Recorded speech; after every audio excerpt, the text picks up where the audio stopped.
কীর্তি রাগান্বিত হয়ে অভয়কে বলছে, তোমার সাহস কি করে হলো বরুণের সাথে এমন ব্যবহার করার। হ্যালো বন্ধুরা, কেমন আছেন সবাই? আশা করি সবাই ভালো আছেন।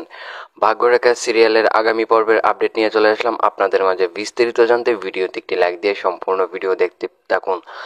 আগামী পর্বে আপনারা দেখতে পারবেন, কীর্তি যখন রাগান্বিত হয়ে সত্য কথা বলতে লাগলে ঠিক তখনই শ্রদ্ধা অভয়কে থামিয়ে দিতে বলে এবং অভয়, বরুণজির কোনো দোষ নেই, বরুণজি তো আর ইচ্ছে করে অ্যাক্সিডেন্ট করেনি, এটি ভুলবশত হয়ে গেছে। আর আমার মাও এখন সুস্থ রয়েছে, তার কোনো সমস্যা নেই, আপনিও আর রাগান্বিত হবেন না। এই কথা বলতেই অভয় তখন আর কিছু কথা না বাড়িয়ে রাগান্বিত অবস্থায় সেখান থেকে চলে যায়।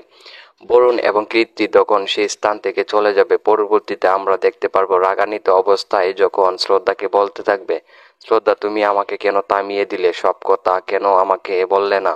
শ্রদ্ধা তখন বলবে, আপনি কি বলতে চান এখন অভয় কীর্তিকে সবকিছু জানিয়ে দিয়ে ব্যাপারটি আরো খারাপ হবে। তো বন্ধুরা, এই ছিল আজকের ভিডিওটি ভালো লাগলে আমাদের ইউটিউব চ্যানেলটি সাবস্ক্রাইব করুন।